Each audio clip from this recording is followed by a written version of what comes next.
Est-ce que Paris est encore une fête? Pareil, t'es toute belle. Ça va toi? Tu commences ta nuit là? Je vais vous expliquer comment on passe une vraie soirée parisienne ici. 3, 2, 1. Vous vous souvenez, vous, quand Paris était une fête? Quand vous commenciez dans un appart pour l'apéro et que tu finissais le lendemain à 8h30 du mat à boire un café Calva avec un inconnu en refaisant le monde? Moi, je me souviens. Mais depuis le Covid, c'est surtout une longue descente aux enfers. Hein. Entre les soirées techno ultra dark, les bars qui ferment un à un et les copains DJ qui partent faire pousser des betteraves dans le Perche, est-ce que Paris est encore une fête? Et si oui, la fête peut-elle être fun et safe? J'ai décidé d'aller en parler avec celles et ceux qui font la nuit, pour m'informer et puis pour faire la fête aussi.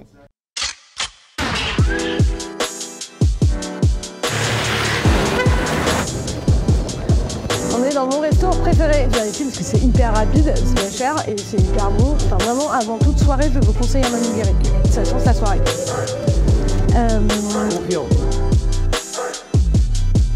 Bah, je vous emmène voir Ichon, vous venez avec moi? Non, je déconne, c'est pas du tout mon scooter. Tu connais pas Ichon? C'est une rosta, hein, c'est un mec qui fait du son. C'est hyper sympa ce mec. C'est le genre de mec en soirée, il te demande des nouvelles de ton cochon d'Inde, tu vois.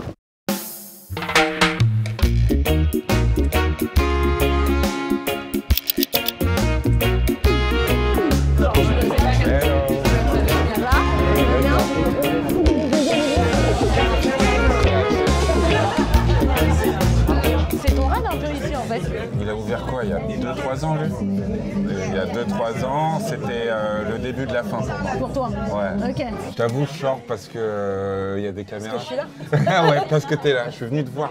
En vrai, c'est ça, meilleure date. Vendredi soir. En plus, vendredi soir, on sort pas normalement. Moi, je sors pas le vendredi. Moi, je sors plus non plus. En fait, on a fait un petit effort l'un pour l'autre. Ouais, c'est ça. Hein. Je suis parti vivre à la campagne. Tu es à la campagne? Bah écoute, je suis revenu maintenant, malheureusement. Ok. Mais j'ai vécu 4 ans à la campagne avec la dame. Voilà. Moi, je voulais savoir pourquoi tous les gens qui ont un peu percé vont vivre à la campagne. Bah parce que sinon, tu fais que boire des verres. Il y a toujours une malheureuse raison de boire et ton téléphone, il fait que de sonner pour ne pas travailler. Moi, je suis sorti fort aussi, la vérité, c'est ça. Ouais. Voilà, et donc je rencontrais les gens naturellement, on va dire. Et maintenant, ça me fait un peu l'effet inverse. Ça veut dire que je suis un peu en mode j'ai peur des gens. Tu vois ce que je veux dire? Mais toi, tu dragues en soirée? À la base, tu sors, tu as envie qu'il se passe des choses.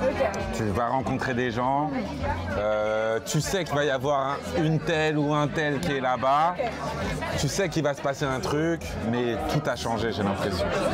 En tout cas, c'est ce que je ressens. Qu'est-ce qui a changé? Et moi, déjà, je rigole moins, hein, je te dis la vérité. Ah oui? Genre, t'es moins drôle? Non, genre... Ouais, certainement. Non, ou en tout cas, je suis moins... Voilà, je me lâche moins. Moi, je m'invente des histoires. C'est ça aussi. Je fais des films, quoi. Je me fais des films de ouf. Mais je sais pas comment attaquer. Je sais pas comment faire. Tu sais pas comment attaquer. Parce que j'ai la vérité, je sais pas comment faire. Moi, j'ai quand même, pour revenir un peu à ce truc de nuit, moi, genre, ma vie, elle a grave changé. Et c'est pour ça que je suis là aussi. Donc, je me pose toutes ces questions. Ma vie, elle a changé parce que j'ai 32 ans, parce qu'aussi, il y a eu le Covid.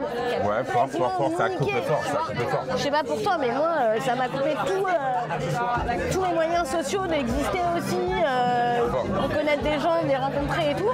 Et en fait, après ça, c'est revenu de manière un peu violente. Et du coup, aujourd'hui, moi, la fête, elle me fait peur aussi. Tu vois, elle me fait peur dans les rencontres, mais aussi dans la darkance qu'elle a pu avoir. Moi, aujourd'hui, j'ai l'impression que les gens sont un peu plus dark qu'avant, un peu trauma. Je sais pas. Toi, les traumas, ils sont à ciel ouvert, j'ai envie de dire. Ouais. Chaque personne qui a un problème en est consciente. Et soit elle joue avec et toi tu l'as vu et du coup tu vas la mettre sur le tech, tu vois ce que je veux dire? Soit elle va t'en parler et du coup tout de suite on est dans le deep. La sensibilité est revenue au premier plan. Moi je trouve ça génial en vrai. Du coup on dit l'insouciance de la jeunesse, mais tu vois je crois que c'est même pas... Non, c'est pas que ça. Et parce que j'ai même entendu parler de gens qui étaient plus neigeux, qui pareil en vrai, pareil, ils vont te boire genre. C'est dû à quoi, toi? C'est le monde qui change. Le monde qui change. Les manières de sortir, les manières de faire la fête. Les gens, ils sont conscients, un peu plus. dans le mal comme dans le bien, parce qu'il y a des gens qui sont conscients, ils vont aller s'enfermer dans des trucs de masculinistes ou de trucs de je ne sais quoi, et d'autres qui sont, tu comprends ce que je veux dire, et d'autres qui vont être conscients et du coup, bah ouais, je vais faire attention à ce que je mange, je vais faire du sport, je vais trucs de machin, et d'autres qui vont être conscients que moi je m'encule la gueule, tu comprends, et d'autres qui vont être conscients que moi je fais du mal aux gens, parce que ces gens-là ils existent aussi. Demain il y a des trucs, des piqûres, des seringues, des je sais pas quoi là, des trucs dans les revêts, dans les machins, tu vois ce que je veux dire? Je veux dire les gens qui vont tout droit maintenant ils vont tout droit. C'est ça le truc. Dans des extrêmes, ouais. Donc voilà, je pense que chacun a son extrême au droit. À tout moment, j'ai bu trop de Negroni et au revoir. Tu m'as fait sortir. À bientôt. Gros bisous, ciao. C'est pas bien d'avoir un chauffeur, les gars? Tu vois, c'est pas la classe, ça. C'est fini, maintenant les rapports humains, faut les construire. T'as un chauffeur, voilà, tu le kiffes, tu le prends, t'es en sécurité. Les meufs, ayez un chauffeur. Ouais, Christophe. Ça va toi? Tu commences ta nuit là? Ouais, je commence là. Ça va, les gens ils sont pas trop relous là, en pleine soirée comme ça? Les gens? Ouais, les clients quoi. Non, ça va, les clients ils sont sympas. Mais c'est plutôt la circulation, là, le vendredi, tout le monde liche quoi. Les gens ils sont plus sympas quand ils sont sobres ou quand ils sont bourrés? Ils sont plus sympas quand ils sont bourrés. Ah ouais? C'est vrai?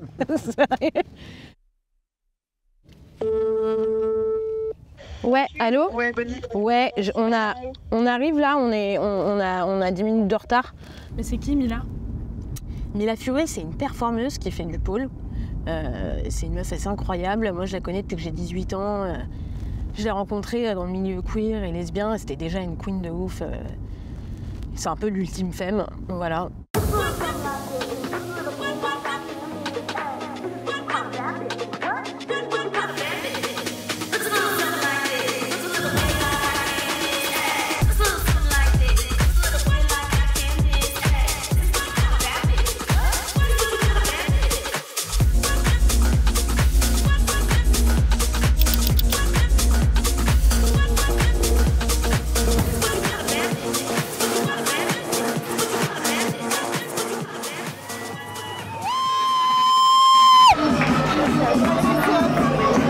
Déjà, c'était trop bien. C'est vrai? C'est incroyable. Toi, tu sors souvent encore ou pas? J'ai l'impression que ces derniers temps, je sors quand je travaille en fait. Ok. Ouais. Que le fait de travailler, de danser dans un endroit, après c'est un prétexte pour rester un peu ou ça kiffer un peu. Et moi, c'est marrant. En taffant la nuit, en tant que physio, justement, quand je vois que des cons toute la soirée, j'ai qu'une envie, c'est rentrer chez moi. Ouais. Mais toi, maintenant, tu performes aussi en soirée straight Ouais. ou... Ça peut arriver, mais tu vois, ça va être plus des shows, genre en mode Fashion Week ou des trucs comme ça, donc ça va être pour des marques. L'arrivée des straights dans le milieu queer, on l'a tous un peu vu avec le Covid. Ouais. Il y a pas mal d'espaces qui sont ouverts, que les communautés queer, elles avaient déjà. Genre warehouse, un peu des endroits où on pouvait se libérer, on se sentait bien, on était déjà un peu cachés. Ouais. Parce qu'en fait, on n'avait pas d'endroit dédié Ouais. à nous. Et du coup, quand le Covid est arrivé, j'ai l'impression que tous les hétéros ont découvert ces espaces-là et ça s'est mélangé de ouf. Ça s'est mélangé parce qu'ils ont fait une invasion en fait. Ouais. Ah, on parle de colonisation. On doit être hétéro, désolé, on parle de... Mais j'ai l'impression qu'à Paris, le mix, parfois, il peut être un peu...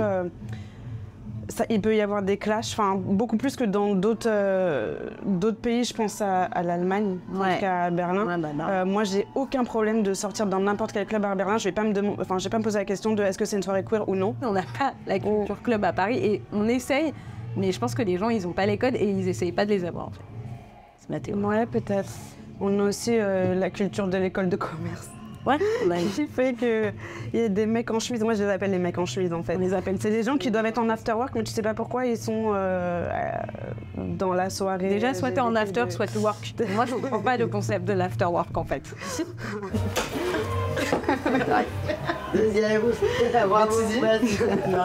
On a des salles qui leur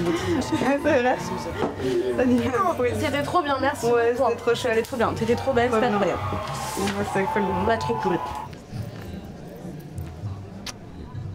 Oula. On va voir Doudou. Et c'est qui Doudou? On va voir Dourane, c'est ma super pote, je l'adore. Dourane, elle est actrice, chanteuse, directrice de casting, passeuse d'âme, je sais pas, elle est tout. Et on va à la shop des artistes, qui est un super rad, où moi j'ai réussi à faire la teuf avec Hunter Schaffer une fois, en buvant des shots de tequila et en écoutant du Wallen. Je ne sais pas si vous voyez un peu le mood. C'est très bien.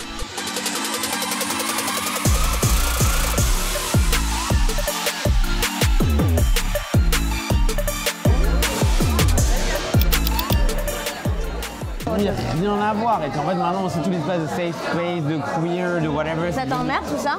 Bien sûr. Ok, pourquoi ça t'emmerde tout ce qu'on appelle? Parce que moi En fait, j'allais parler des genre- soirées par exemple en non-mixité. Pour les personnes racisées par exemple. Ça t'emmerde ça? Non, mais j'y vais pas.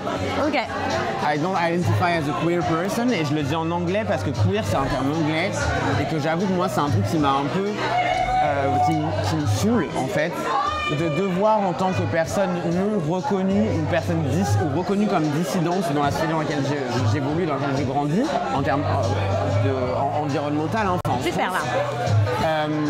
Ça me saoule de devoir passer à l'anglais pour me définir. Déjà, mais du coup, on arrive au truc où ça me saoule de devoir me définir. Je pense que c'est possible d'aller bien et de faire la fête. Bah oui, oui et non, ça veut rien. Ça veut rien En dire. fait, est-ce que c'est possible d'aller bien? Ouais. Est-ce que c'est un... Non mais, Ah. tu vois, en fait, c'est aussi cette obsession d'aller bien. Ouais. Elle me dérange également. Mais moi, elle me dérange aussi dans la nuit. Moi, j'ai l'impression Dans la nuit, pour moi, il y a un gros problème de tabou. Il y a un gros problème de genre d'esthétisation, genre du mal-être. Ouais. Ah. Bah, c'est un déguisement du mal-être. Le mal-être, c'est genre, je fais la fête, I'm always fucked up, j'ai toujours la bonne after sur mon truc, tu vois. Mais en vrai, la personne peut être très mal. Pour moi, la fête, c'est aussi la possibilité de genre ne pas être regardé, ne pas sentir un œil sur moi, ou alors être trop foncé pour me rendre compte. Moi, j'embrouille les gens sur Dance Floor qui veulent me parler. Moi, après, moi aussi, toi comme moi, les gens veulent trop nous parler, genre. Bah. Non, mais c'est un peu d'eau. Tu vois pas, je suis là en train de kiffer, tu viens me raconter ta vie. Mais c'est vrai. Ah, mais tu sais, on s'était dit. Moi, j'appelle les tunnels. À côté, dans la main.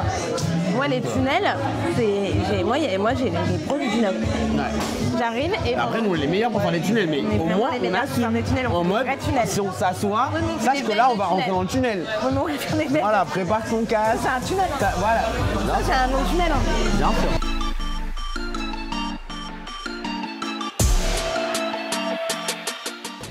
Du coup, t'arrêtes pas de croiser du monde de Paris, c'était petit. En fait.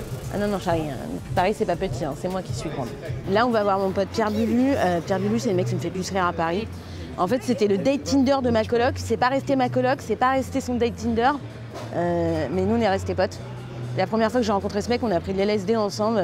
C'est parti complètement en vrille. Donc, il faut s'attendre à tout ce soir avec Pierre.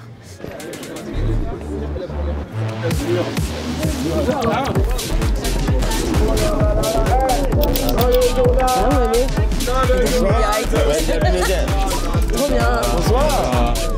Vous voulez un peu de d'aide? Vous voulez un peu de peau? Et pas nous. Bon, bah, du coup, le bar ferme, donc on sommes en pleine intimité. C'est un privilège parisien, ça. Exactement.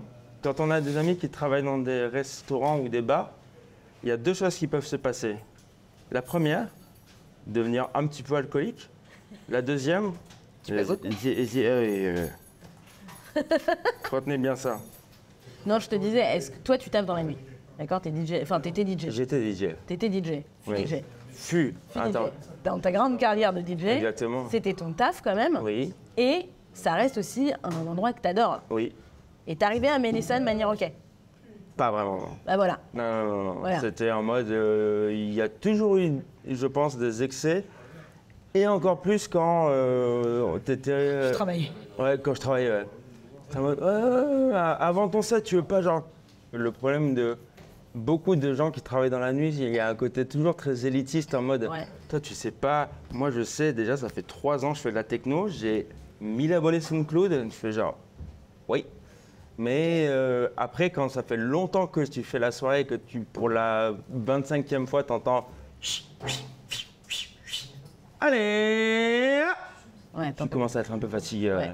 Et toi, t'as vu une grosse différence sur la teuf avant, après Covid? Moi, j'ai l'impression qu'il y a des gens qui sont partis vivre en after. Avant le Covid,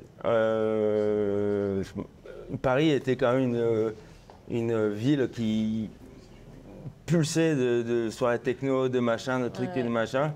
Pendant le Covid, on a essayé de sauver un peu notre image de... on continue à avoir des DJ qui font des live streams. C'est tout aussi bien, je vous assure. Vous êtes chez vous, mais machin. Mais après le Covid, déjà, moi, il y a plein d'institutions qui ont disparu. Ouais. Parce qu'ils n'ont pas pu survivre à ça. Et genre de bar et tout de bars, même de petits collectifs. Vraiment, quand j'ai commencé à vraiment sortir, je sortais vraiment des tout petits trucs, quoi. Après ça, je pense que les gens, ils ont... Je sais pas, je suis pas machin, mais ils ont peut-être eu besoin que leur soirée soit rentable. Et du coup, c'était des énormes trucs. Ça a grossi énormément. Grosse warehouse, énorme. Grosse warehouse avec des collectifs qui ont fait une soirée puis qui ont disparu. Ouais. Rendez l'argent, by the way. Bon, effectivement, je pense qu'à partir du moment où on a privé les gens de sortir, il y a eu beaucoup de gens qui se sont dit dès que c'est fini, on va sortir, mon gars. On va sortir, on ne sait pas ce que c'est, mais on va y aller. Et ça arrive, les gens ont besoin d'exploser, vraiment de se comporter n'importe comment, de rigoler, de créer des souvenirs. Comment tu canalises ça? Je sais pas. Il y a tout qui a été tenté. Il y a tout qui a été tenté. Il y a eu des brigades de safe place, de machin. Il y a beaucoup de communication qui est fait autour du fait de faire attention. Mais je vais te poser une question. Et tu peux. À partir de quel moment tu t'es rendu compte que c'était problématique sur beaucoup d'aspects en soirée? Moi? Ouais. Bah déjà, bosser dans la nuit. Ouais. J'étais sobre, je taffais. Et en fait, il y avait des salles avec des pompiers qui venaient. Et du coup, on récupérait pas mal de gens qui étaient dans des états pas ouf et tout. Ça, bon, ok. Mais en fait, j'ai eu un vrai choc quand j'ai vu, déjà beaucoup d'agressions, beaucoup de retours là-dessus, quotidiennement. C'était hyper violent parce que du coup, on venait me voir. Parce que j'étais un peu... Ah oui, j'étais dans... Ouais, enfin, je faisais partie des gens qu'il fallait venir voir pour parler de ça. Ça, le fait que les gens avaient du mal à gérer la drogue, ça m'a vachement marqué, en fait. Et la manière même hyper violente qu'ils avaient de la gérer, enfin, c'était fou, en fait. Et en fait, c'est comme si je m'étais mis des œillères pendant des années. Et quand j'ai enlevé ces œillères, c'est vrai que ça m'a fait peur. Du coup, je suis rentrée dedans encore plus. Bien sûr. Et le moment où j'ai décidé d'arrêter, c'est parce que moi-même, je me sentais plus en sécurité dans la teuf, en fait. Donc je crois que moi, c'est ça, en fait. Moi, la teuf, c'est... Maintenant, il y a grave ces trucs avec le danger et ça m'emmerde parce qu'en vrai, je manque d'un truc que la nuit m'apporte, que personne ne m'apporte à part la nuit, c'est de la spontanéité. Mais je pense que c'est parce que je me suis un peu centrée sur la techno, les rides. Et en fait, Paris existe, il y a tout un monde et peut-être qu'il faut qu'on se remélange à ce monde-là. T'as envie de te remélanger avec ce monde?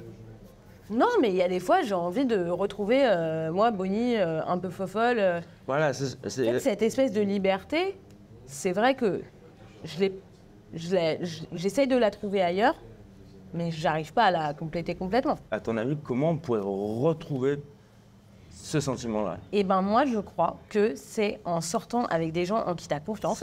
Safe de ouf. Faire des équipes. Genre, on se sécurise les uns et les autres.